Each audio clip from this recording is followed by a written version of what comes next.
Tired of wasting time on tedious tasks? What if you could automate those tasks and focus on what really matters?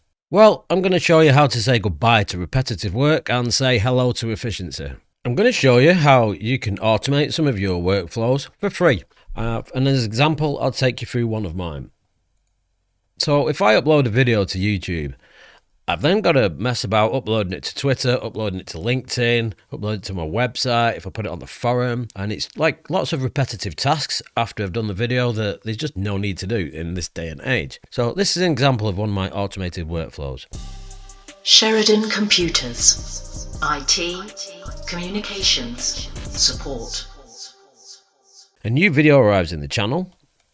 It checks whether it's a live stream or not, because live streams are usually broadcast before they're done, so I don't want them posted. So if it's not a live stream, we'll extract the first paragraph out of the video description. So what that does is rather than just posting to LinkedIn, for example, saying check out my new video with a link to it, I can extract the first paragraph out of the video description, and then I can use that as a LinkedIn post and then put the link underneath it. So we just remove some junk out of the paragraph. And then I go back and check the whole video description again and check for if there's any hashtags in the whole description. If there is, I'll extract them hashtags and then I can add them to the LinkedIn post as well. So obviously it gives a wider audience if you've got the hashtags there. So then we've got this branch, hashtags found. So we've got no tags, which will just post the first paragraph of the video description and then the link to the video. If we've found tags, then we'll post the first paragraph of the video description, then we'll put the hashtags underneath it for the wider audience, and then we'll put the link to the video. And I can expand this to Twitter, to my website, and it just gets rid of a lot of hassle and frees me up from doing a lot of repetitive tasks. So let me show you what I'm using. This is ActivePieces, an open source, no-code business automation. Securely deploy the easiest automation tool for your marketing, sales, operations, finance, and IT teams. And you can see this demo here of exactly what I've been doing. And this one's every hour, ask ChatGPT something and then post it to Twitter. You can see it's got quite some large companies using it. So we've got Roblox on there. Dead easy to use. You can customize it using TypeScript if you know TypeScript, that is. And you can also self-host it. So how much does it cost? Well, if we look at pricing, so the Pro Edition is free. So you can explore ActivePieces for free and build your first automations. And you've got free 1,000 tasks per month. And I'll show you what tasks are in a second, which gives you one project, all the standard pieces, unlimited flows, and then any tasks after the 1,000 are $1 per 1,000 extra tasks. So it is really cheap to use. Now they do have enterprise pricing, and I'll show you this as well, what the enterprise stuff does. But basically, role-based access control, unlimited projects. I'll show you what projects are. Collaborate with Git, audit logs. You can brand it yourself. Single sign-on. And then you've got embed, but that's software as a service, which is $1,200 a month. So they do increase. Now, this pricing is for cloud-based pricing. So you can use it completely free for up to 1,000 tasks every month. The self-hosted version, again, it's completely free to use, but you're not limited to 1,000 tasks because you're using your own resources. You get unlimited tasks. So if you're going to self-host this, you're a home abuser, if you're a business looking for automation, this seems like a really great tool. I've only been playing with it for a couple of days. It's similar to Zapier. If you're not sure what this is, again, this is workflow automation plans. And you can see they've got a free one, which is 100 tasks per month. And they have professional, teams, and enterprise. So that's Zapier, but that's not what the video is about. The video is about ActivePieces. So you can sign up straight away. Make sure you're on the cloud version, and then just hit start for free. I'm going to walk through ActivePieces now and give you a quick demo of it. I've installed it myself. And I can go through and show you how to do the self-installation. It's very easy. It's just Docker. So let me switch to mine. This is an example workflow that I've just shown you what it does. Let's break it down to how it works. So what we do is we create a flow. Now this test flow button will test it and make sure that the whole flow works.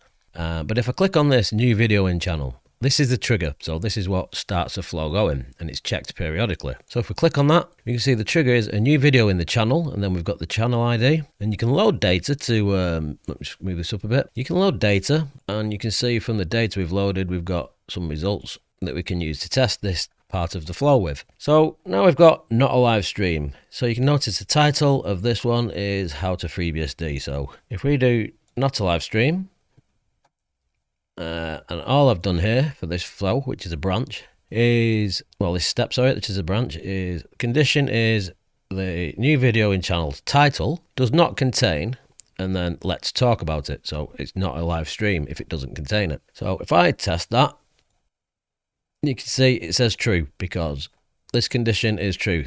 That does not appear in the title because it's called How to FreeBSD. Now, if I find one that has got it in the title, nope, that one. So here we've got let's talk about it. So that's the title of the video. Now, if I move to here and then I test this again, it should appear as false because this text does not contain let's talk about it. So let's retest that. And you can see that's changed to false. Scrolling down, so this is it's just dead easy to work with on the way it's done. So under false, if it is false because it's a live stream, I don't want it to do anything. So it comes straight down and it ends. However, if it's true, what we'll do is extract the first paragraph. So in the text, we just grab, we can click on something and then we can get the results from the previous and we can find the paragraph, which is what I've done here, media group, and then under description, and you can see we can pull the thumbnail or anything. So we've got new video in channel, and then description. And now what I've done here is used a regular expression. If you don't know what regular expressions are, I'm not going to go into them too much in this video, but you can use them. And all this does is looks for anything with a full stop and then 2 carriage returns or enter press twice, so it just gets the first paragraph. The /z thing is like end of line. Anyway, moving on. That will literally pull, we've got the results here. So you can see that's pulled the first paragraph out. And at the end of it, it's got the /n, which are the 2 carriage returns, which I want to strip to give me a bit more functionality with the text. So I've got to replace action, and then I've got the text I want to replace. So extract the first paragraph, and I'm searching for the /n, which is the carriage returns. And then I've just left replace empty, and it'll just delete it. And what that does is you can see now we've not got the carriage returns at the end of it. So that just gives me a bit more flexibility with the formatting. So then moving on, I attempt to extract the hashtags out of the video's description. So when I put the video description in, I'll put the actual hashtags in there, in addition to the other tags. So what we do, we get the new video in the channel, the media group, media description, as I've just shown you. And then all this does is searching for hashtags, so anything starting with hash, a string, and then a space. So we can test that, and it comes back undefined. Now, it will bring the hashtags back if there's hashtags in the description. Now, there isn't in this case. So let's scroll down a bit further. So we've got another branch, hashtags found. Leave this out a bit. So hashtags found, and this again is, I've got if extract hashtags as my name of it, and then we've got text contains, sorry, the first value, this is, you can see as I'm doing these, it's retrieves the results and stores them so I can refer to them, and that's referring to that extract hashtags result. So when I do that, I've got text contains. If it contains undefined, meaning there's no hashtags in there, then that's true, and we'll post it to LinkedIn with no tags. If it's false, then we'll post it to LinkedIn with tags. And with that, I can then go to my LinkedIn, and I can do create, share an update, share a company update, or a custom API call. Connection, I'll show you what connections are in a minute. So if you've got a connection to Twitter, connection to ChatGPT, connection to LinkedIn, there's a way you define them. And the text, so extract first paragraph. So this is the first paragraph from the video description, which is now going to be part of my LinkedIn post. Then you've got your your visibility, so whether it's public to everybody or just your contacts. The image, which is what's extracted from this part here. Then we've got the URL, which is a new video in channel link, so link to the video. Then we've got the title for the title, and then description, which I've left blank in this case. Now, if I hit test step, that would post it to LinkedIn. So that's pretty much how the workflows work. With that, let's have a look around. So if we go to the home up here, so this is the dashboard as such, flows, and you can see it says Sam's project, and I can't create more than one project because that's enterprise, but you can have multiple flows in one project. So here's the flow that I had, and if we want to do another one, we can do new flow, and we can use a template, and then we've got various options. So write a long SEO article by ChatGPT on WordPress, send ChatGPT welcome email to MailChimp, write a long article with Claude, automate blog writing. There's quite a few templates on here. So tweet engaging content using ChatGPT. Let's try that one. So schedule every day. Ignore this. So schedule every day. And then we've got ask ChatGPT. So you need to specify a connection. Obviously this won't work. So we can specify ChatGPT, which I've got defined. The model that we want. So choose your model. And then we can do the question here. Write a tweet that's a math puzzle to engage my audience. So whatever question that you want. Then you've got the randomness. And you can show here content, what it's going to send. And then create tweet. And then this here is the result from the Ask ChatGPT output. And then we've got the media, so image or URL you want to post, and then that's pretty much it. That's a whole workflow to automatically post things. So you could say, I don't know, ask ChatGPT to produce a joke every hour and send that to Twitter if you wanted. So now you can see that's changed. And it's in the uncategorized folder where everything goes by default. It's disabled. We can move that to our folder to organize it. Again, we can export it for backing up purposes. We can duplicate it, rename it. I'm going to go ahead and delete it. And to prevent you accidentally deleting things, you have to go ahead and type in delete. The other tab we've got is runs, which will show you what's been running, any issues there are. But that's an enterprise feature. But you can do all runs. You've got your connections, teams, which is enterprise. And then you've got your settings. And under you've got pieces, so you can install new pieces. If you've got an NPM package name, so if somebody else has wrote one, or you can write your own custom piece. Git sync to sync with GitHub, and then alerts. But again, these are enterprise features. But you can see even for the free version, there's a lot that you can do with it. Now, if we have a look at, go back to, where was it? Settings, pieces. And these are all the pieces that are installed by default. There's a lot of them. So some of the common ones. So you've got ActivePieces stuff, AI table, Amazon S3. I've already mentioned, I can't remember what I was talking about. We've got Calendly. So there's a lot that you can do with it. We've got data mappers, Dropbox, 11 labs. The Facebook pages doesn't really work too well, I don't think, just because I think Facebook have stopped supporting it. Forms, so you can create your own forms and collect data. Integrates with Freshdesk, Fresh Sales, GitHub, GitLab, Gmail, so you can have it read emails and act on emails and the content of emails. These Google Contacts and many of the Microsoft 365 ones are part of the enterprise. I'll show you which ones are and which ones aren't. But let's go back up to home and we'll do a new flow. So say I want to post a company update, I don't know, say some news every day. I can do from scratch, select a trigger. So we're just going to set that to schedule. So we schedule it, so how often we want it to happen. And then trigger, so you can do every X minutes, every hour, every day, every week, every month, or you can do a full cron expression. So say I do every day, and I go, say 2 p.m. Set the time zone, GMT, which is right, and then whether you want it to run on weekends or not. And then we'll go and add our next step. I'm going to search for Hacker News, which is a social news website.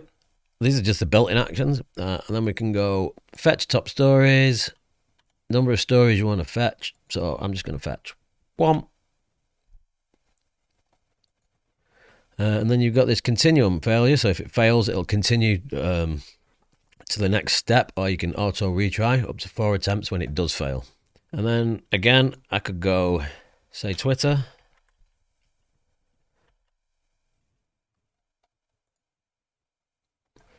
And I want to create a tweet. Choose my Twitter connection. I've not got one here, but you get the point. Now the text, this is where we can go to fetch top stories. Let me grab one actually. Let me do that. Test step. And you can see we've got the data back here. So this gives you all the information that you can use. And we've got the title. So if I want to tweet something, I can do tweet, text, top stories, fetch top stories, and now you can see that I've got the stories here. So I've only got 1, but all we're going to do is grab the title, and then we can grab the media, so the image. If you want to add it, media. So we've got the text of the tweet, an image to attach, or want a base 64 encode. So we'll just do fetch top stories. So that's the text. Now I'll press enter there a couple of times, and I want to add the link into my tweet. So I'm going to do URL and just insert it so you can see they appear here. And I'll press enter after that. So then it'll give you the title of the news story and then the URL. So I just wanted to make you familiar with this. It's quite interesting. It is fully self-hosted. Let me delete that. If you wish to do that, delete. So if you take a look at the website, we've got tutorials. So there's plenty of tutorials on there. Community, so there's forums so you can get answers to your questions. The docs for deploying, which we'll take a look at in a minute. Now, what I did mention is pieces. Some of these are enterprise only. Get off. So can I find one? Yep. Snowflake, for example, is an enterprise only feature. So is Microsoft SharePoint.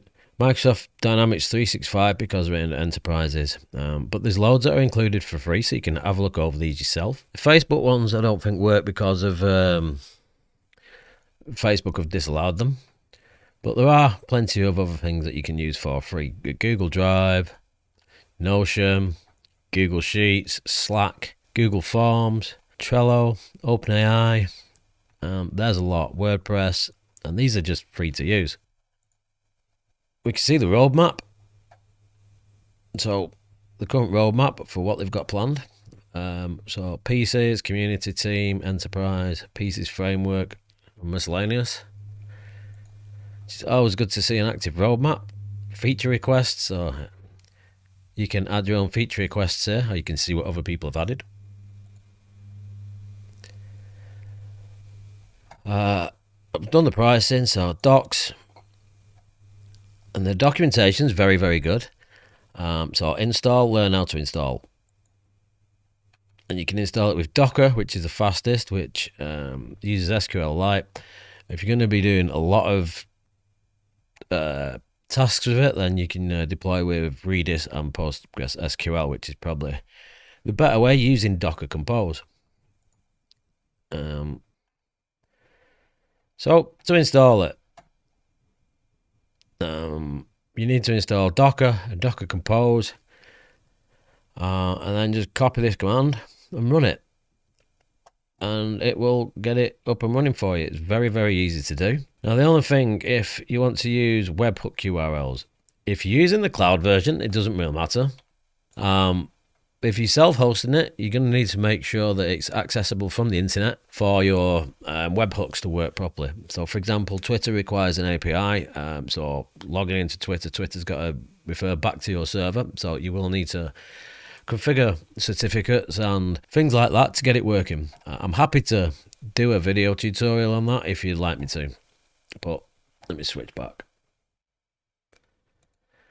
I thought that was an interesting project. I come across it a couple of months ago, and I've literally started playing around with it over the last few days. And yeah, it's a great platform for doing free automation of your workflows. If you'd like me to do a video on how to self-install it, give us a like, give us a subscribe, and we'll take a look at it. But thanks for watching. I'll see you in the next video.